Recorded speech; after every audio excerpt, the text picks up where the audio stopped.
What's up, nerds? Nerd! Goz Master here with another magic puzzle quest. Today's quest, Winota. I don't know what the real full name of her is without actually looking at it here. The reason I'm going over this right now, and this is today's video is going to be a little bit different. In my coalition, one of my team members wound up pulling Winota, and I started saying, "Oh, cool! I've got a Winota build. This is what I use," and I listed it out. And he didn't have most of the cards that I have, of course.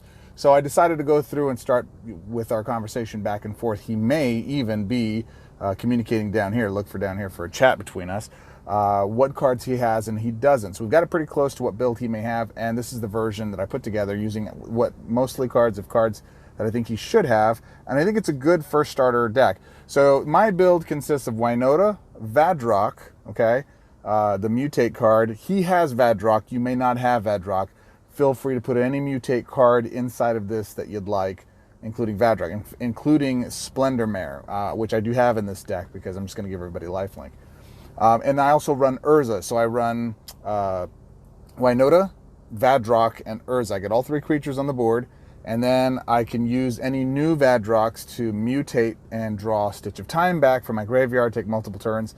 Stupid deck, works really well. Semi-control and semi-beatdown, but it works really, really well. A lot of synergy.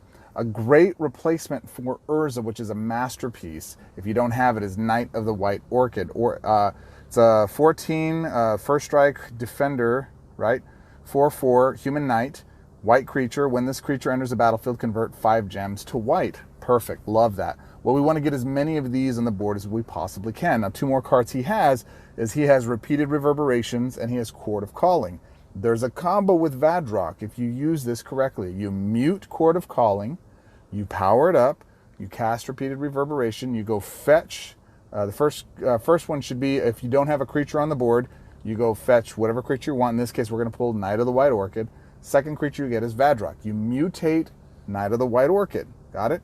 That allows you to cast Repeated Reverberation again, and since you have Chord of Calling muted in your hand, you get to cast 2 more creatures. This time, I would go get Winota, and then the second one, I would go get another creature. What's the creature's name? Vadrock. And then I would mutate Winota, right? And then what happens? Well, then this time I go get a Vadrock, and I go get a Knight of the White Orchid. And essentially, every time I reinforce the Knight of the White Orchid, I get to go pull another Repeated Reverberation, and I'm filling my hand with mana, and I'm casting cards. Now, one thing I did not put in here, or think to put in here, is some way of drawing cards. And I think this build is going to need some draw. So let's go test it out. So first and foremost, I've got Molten Echoes. We're going to throw that out. And we're going to go, blue looks like to be going here, so we're going to go there. And one of the big advantages of this build is it helps to fuel your hand as quickly as possible. They're playing a Subira build. Let's see if they're playing my Subira build. There's Winota. So we're going to let him stay out there. And actually, you know what I didn't even think of, since I'm running Thrash, I could use this to go pool my other human creature. And I will show you here in a second what Winota does. Let's see, that's Molten Echo, so that's down. Let's see if they break it. Ah, they didn't take the 5 swap. What a sweetheart. Thank you, Angrith. All right, so we've got Connive. Ooh. I actually think I want to do this right now. It's another reason why I love Connive Concoct. Let's go here. Blue. I didn't get the landfall. I was hoping for a landfall. If I'd have gone for the white landfall, I would have got the blue. That's all right. All right, there's Tamiyo. Actually, he probably doesn't have Tamiyo. So I'm going to have to take that out. So I'm going to take Subira. I'm not going to do that. I'm just going to attack for 3. Wait till I get all my other critters on the board, and we'll see what you got, girl. Okay, cool. There's Splendor Mare. So I'm going to go ahead and hold. I'm actually going to toss this because I don't think he's going to have that card. Let's see here. So we're going to go here. Not now. If you do her ability, she's going to dump all your cards. You're going to have to start over. You draw 3 more cards. It makes her a 6/6, but it doesn't give her double strike or anything. So it's just to keep his creatures from having that character on the board. All right, so there's that. I think I'm going to actually mute that. Or change that over. Okay, there's this. All right, good. There's that. That gets that conversion going. Do I get Winota out? Not now. No, we do not want to do that. Okay. So now he's going to die. But we took out all of his creatures in the meantime. I'm actually not worried about him dying. My bigger concern is getting Winota out. And here we go with this. So we're going to throw this up. We're going to do that. We're going to cast Winota. Get her out of the board. And she doesn't have to attack. Not now. I forgot I had Molten Echoes out. Oh. It's got to be a non-human creature. So I do need another beast out. So I'm going to ditch her. I got to transform that other card into a beast. Get a beast token out. Yeah. We're taking a lot of damage here. Okay, so this should do it. Let's go ahead and do this. That's 6. Do I got 6? Yeah, I got 6. Which 6? Let's go here. I got a white or a red drop. Nope. That's all right. We're going to take you. Boom. And we're going to replace you. Actually, no, we're not. Oh, I should have. Never mind. That was dumb. I always mess that up. There, we're going to replace you because that's what we want to do. Okay, good. So now we want to replace him. He's got 2. He's got prevention from... Oh, it's because... Why? Why does he have prevention from damage? I don't know.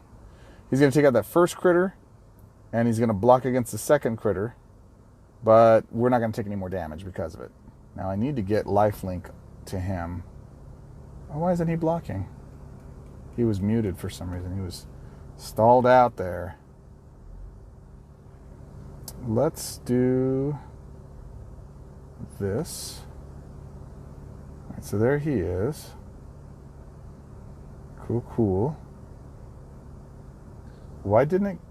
Oh, I guess it didn't have the proper mana at that time. That's why. Okay, so now he should be just a wall of death, and he needs lifelink. So if he has lifelink, I'm getting all that life back. I love Knight of the White Orchid. He's absolutely pound for pound one of the best cards out there for doing this kind of stuff. Maybe I do this. No, I don't do that. And why I like Thrash is he's very flexible in that I can cast it on my opponent as well. But I don't want to... I want to draw 3 cards here. I don't want to just do that for no reason. There we go. That's good. All right, cool. Tameo we don't necessarily want because we're probably not going to play it in the build. All right, and we're going to cycle this. We're going to give him lifelink. Take Molten Echoes. We don't really need that. We're going to try to cast that. Do we have a 10 drop? Eek. Gonna go here. Nope. So we're gonna thrash him to the face. Bang. Thrash him to the face. Bang. We're gonna thrash him to the face. Bang. You know, we haven't seen a Vadrock. Do I not have Vadrock in here? I do. But every time Winota and the Splendor Mare attack, essentially, we wind up being able to do that type of damage. So that's game. And we should be back up to full health before we're done here with this. And we're just going to attack and be game. Okay. Okay, cool. Let's actually have the conversation with him right now and see what he's got. And this is Gore. His name is Gore. And let's continue. Let's actually get to the chat here.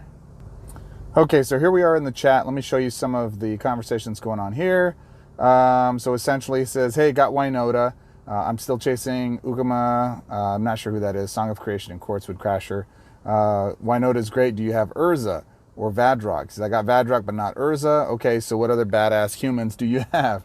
And then he goes through his collection, Swiftblade Vindicator. And it's really hard for me. People are like, well, how do you recommend I build this card? It really depends on what decks or what other cards you have in your collection. So when you guys are wanting advice and saying, hey, I've got this card and it synergizes with humans, these are the cool humans I have, that would be a lot more helpful for me to do deck builds for you guys or to give examples than it would be for me to go through and say, hey, you know, 2 versions, here's my Pauper build and then here's my OP build. but I need to know what cards you guys actually have in your collections that can synergize with that or that you're thinking. So immediately when I saw Knight of the White Orchid, I'm like, oh yeah, that's an easy replacement. That's what you want. Knight of the White Orchid is perfect. Quarter Calling, Stitch in Time, Repeated Reverberation. He's got Naru, Kin, and Haktos. He's still going off. Haktos is kind of cool too, but not as powerful as White Orchid because it gives mana conversion and that puts stuff into your hand. So I got Reverberation, of course, Quarter Calling. Stitch in Time is another one I lack, so good. So that's a combo. I also got Bloodright Priest. He's still going off on humans. No, you only need the 3 creatures. So once that makes mana when ETB is perfect, the one that makes mana when enters the battlefield is perfect. That's what ETB means, is enters the battlefield. So the Knight is my fave white creature by far. I got him on every white deck I got, but Talismere and the Vindicator come close to it. They are good, but again, you gotta think of the engines. When you're building a deck, you gotta look at how am I drawing cards, how am I gaining mana, and how am I finishing the game? How am I controlling creatures on their side of the board? So a lot of times I don't think about, like Thrash, for example. That's a good card. For one lack it does have is it Thrash is targeting. So I can only target their creatures. But I have the dual purpose of it is I can target the creature and I can also target their face. So if for some reason there's no creature there, it's not a wasted spell. I can still hit them in the head. The other side of that is that we've got to find a way to draw cards, which I didn't put into my build just here a second ago, but we do have a way of fueling it once we get the thing going, which is in this instance getting a bunch of white orchids on the board, and that's converting white mana. I'll talk about another strategy about don't swipe white mana, do your other mana colors. The Knight is my fave by far. Which Knight is this? Ariel Sira. What's up, Ariel? What's up, bro? He's one of my co-founders of the actually it's Elmo that put this group together, and this is where we retired to. So it's the 3 of us that were in the top tier groups. It's an Origins card, yada yada. That's all about it. How about Mirror March, Molten Echoes, or Flame Shadow? Splendor Mare, Connive. Those are all cards I just played with. Thrash. And so he goes into, I got all Origins cards. I have all the cards you mentioned except Mirror March. Vadrock combo goes off. Feel free to take a look at my Narset deck, Fiery Orchid. Okay, so let's go look at his build right now. Actually, hold on. I meant to say that even if I had it, I will have to test it into a deck since Molten are good, but I'd rather Flame Shadow since I can use Narset second and get it back once the Vadrock combo goes off. I don't know if I like Flame Shadow better than that. Let's actually go to the Coalition. So we're going to go to our Coalition group. I'm showing you guys all kinds of cool things. So if you got members in your Coalition, and if you're not in a Coalition, find a Coalition to join in. We actually have a couple spots open in our Coalition. It's Retirement 1. So let us know. The only thing we ask is if you're not going to play in an event on the weekends, just let us know. Give us a heads up. I'm second in points. Ariel Sira is a little bit better than me. Always, always, always. So we're going to go look at Elmo, who's 3rd place. No, not Elmo, but Gore. Gore's in 5th place in the group. So you click on his name. You tap it right there. And then it shows you his decks. So if I say Narset of the Orchid, I think that's the one he's talking about right now. So this is his deck right now. Okay, so this... yeah, this is the deck he has. He's got Whirlwind of Thought. So there's Vadrock, Quarter Calling, Repeated Reverberation. Those 3 right there are a heck of a combo with Knight of the White Orchid. We helped put that together in his previous build. What's funny about this is you've got 3 creatures, right? You've got Vadrock, Knight, and Talismere. But Talismere gives you a token. So where does the token go? So I guess if you don't have Vadrock on the board, and you can't mutate a token, though. So I actually don't like Talismere in this build. I think what I would do with this deck, yeah, no, see, we're building a different deck. The goal with this deck that he has is with Escape Protocol, every time he cycles a card, he gets to basically take Knight of the White Orchid and bounce it, bring it back, gets more white mana, and he can continue to do that in his build, which is cool. It's awesome. It's a good deck. It works. I like this. What we're talking about right now is a deck that should go off in 1 or 2 turns and you win the game, period. Once you get the combo down, that should be game over. This one can do that, but I don't know what the end strategy is. Maybe it's Tolzimer's Wolves. He's using Tolzimer as a way of controlling their side of the board, but Knight of the White Orchid should do that for you if it's big enough and it's got the lifelink like we're talking about in the build here a second ago. So let's see, there's Fiery Orchid right there. Let's see if this is the one he's talking about. Fiery Emancipation might be another card you throw in there. That's kind of fun. I like this. But again, it doesn't really maximize Winota. And Winota is, you have 3 creatures. One's non-human, and then you have just 1 other human in the build, and that would be your Knight of the White Orchid right here, and that's what's going to fuel the rest of it. So if we go back to the events, let's go here. And I'm gonna adjust. I'm gonna take out, where are you? Tameo. If you got Tameo, Tameo's a great card to have in there. But I'm gonna go rare. I'm gonna go support. I'm gonna say draw. Okay. I'm gonna say let's test a Fairy's Ageless Insight. Even just a few more card draw might make a difference. All right, now I said flying kick a pow. Let's do it. So there's knight right away. There's two knights. Let's go ahead and... Ew. Not a lot here. All right, let's just go there.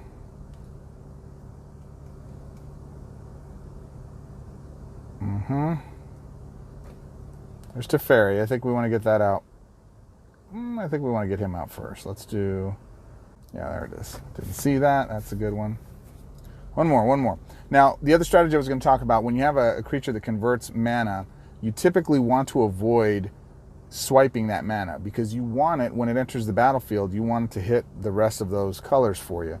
So we're going to go red, blue. That's good. That was a good drop. Good drop. We get white. See? So when it hits the board, especially in their case, because Calamity is white and red, when we make that red transformation for her, essentially what we're doing is, we want to get rid of that. We're giving them more mana, and we're taking it from ourselves. We're setting them up for more success. So we want to make sure we are avoiding, now we get all the cards we need. We want to make sure we are avoiding putting ourselves in that kind of a silly position. Is Vadrok in here? I haven't seen Vadrok still. That's red. That's a colorless swap right here. It gives us a double duties. Oh, that was good. That was great. I totally intended for that to happen, right? All right, so we will take a Splendor Mare, Thrash, Connive. We'll leave Court of Calling. All right, so that is that. We've got double lifelink on the board, and we just need Winota out. We just got to get her out, and then we start driving the engine. That's two cards. That one gains 3 mana. All right, 116. Now, Calamity can get on you, man. Calamity can just devastate you in a heartbeat. You got to really watch out for her. All right, there's Splendor Mare. We already have what we need there. We need 5. Can I get 5? I don't want to use white. I want to use red, but I don't think I have a choice. Actually, this is good right here. So that way I'm only burning 2 white. I still leave their white. And if they want to swap there, they're going to probably mess up their deal. Now, I should be getting... Oh, I am now. So I didn't even narrate it. So Winota hits the board. She doesn't have to attack. Molten Echoes is good. We want that. We're going to go ahead and... Can we swap this? Yes, we can. We're going to give her lifelink. I just like having lifelink, man. I do. And we want red. Okay, red is right here. Boom. That was good. Let's see, can we get the white to go off? All right, good. Good. And that's really starting to take off. Now I've got a wall of beatdown. And so whenever Calamity decides to play something, I mean, you're going to do something, Calamity, you're just going to stand there and look pretty. Because if she puts something on the board, then that gives me that gives her an opportunity to start doing some massive damage against me. Did we already get our Molten down? I think we did. And we want to put this here. Where's Vadrok? I need Vadrok. I should have used my second ability. I can't believe I didn't do that. I always do that with her. We're going to do that. All right, so we get some white. We get the conversion. Get that going on. Starts to fill our hand up. And we're in firm control.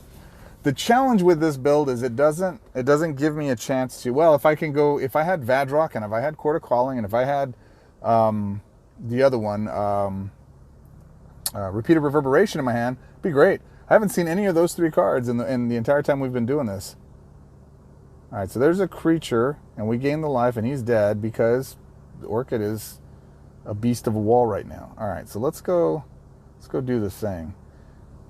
In fact, I don't want to play Thrash. I want to ditch those. I do want to put that up there. All right, red, blue. There's blue. And we want to avoid white because we want to get the landfalls for white. Okay, confirm. We're going to go get Vadrok. Hello, pretty thing. Where have you been? Confirm. We're going to get another Vadrok because we like him. We like them a lot. We're gonna mutate. We're gonna mutate you so we get the extra deal. And we're gonna get, I guess we're gonna take Connive. We're gonna mutate.